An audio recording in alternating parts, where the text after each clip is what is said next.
In this video, I want to talk with you about testing and discerning, because this came up in a conversation that I was having with someone who asked me some questions, but also who seemed to be of the understanding that I need to speak things in a way that anticipates all of the questions that you might have, or anticipates misunderstanding that you might have, or anticipates the way that you might take something I say and distort it.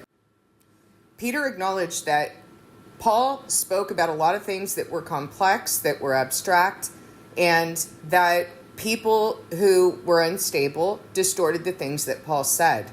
Peter did not say that he was not putting the onus on Paul as being the person who was at fault for having spoken things in such a way that he should have anticipated all of the questions that another person might have, because that's the other person's responsibility.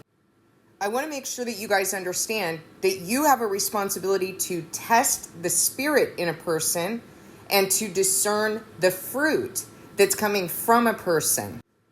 You have to look at, is the person speaking the truth? And if there's any question that you have about what the person is saying, then you ask them the question, and then based on their response, you're able to test the spirit. Are they speaking on their own authority, for example? Are they able to be questioned? Are they worth their salt?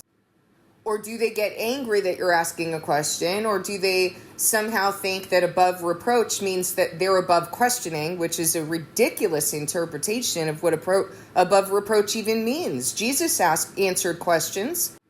People are going to distort the things that I say. And if you are just receiving from me without asking questions, you are not fulfilling your own responsibility in the covenant. If you take everything that I say at face value, you are not fulfilling your responsibility in the covenant. The things that I talk about are complicated, and you should naturally have questions. And after every video, I tell you to discern the things I've said with God. And if you've done that, you should naturally have questions. And you should be testing my spirit to see if I am from God. The same thing is true of Paul. And this is part of the reason why it's so important that the body get together and assemble so that a fluid reciprocal dialogue can occur. God has not intended for you to just be on YouTube listening to anybody. You need to be part of the conversation.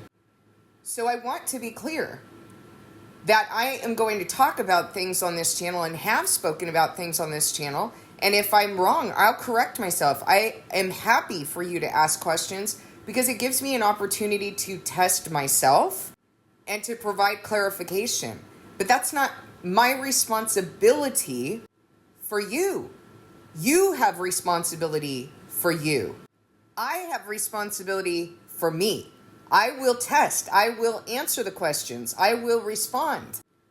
That's my responsibility over myself, not over you.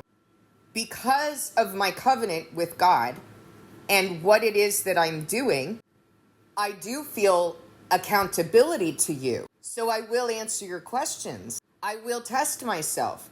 I will let you know if and when I've been wrong about something.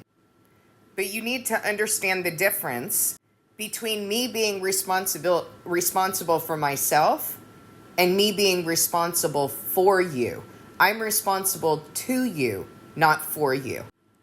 So whether you're thinking about, I should have stated this in this way instead and been more clear, or you're thinking about the responsibility that I have to you and you're conflating that with the responsibility I have for you. I don't have a responsibility for you. You're not going to be saved through me. I want you to understand something. If you've discerned that I'm from God and that what I'm doing is from God, then you can be certain that He's the one who deals with me. He's the one who corrects me. You don't need to babysit me. What you need is you need to go to God and make sure that I'm of Him and that I'm serving Him, and then ask the questions that you have. You are not responsible for me, just like I'm not responsible for you. We're responsible to each other. God is the one who is going to keep me in the right standing. God is the one who is going to let you know whether I'm from him or not. You need to go discern that with him.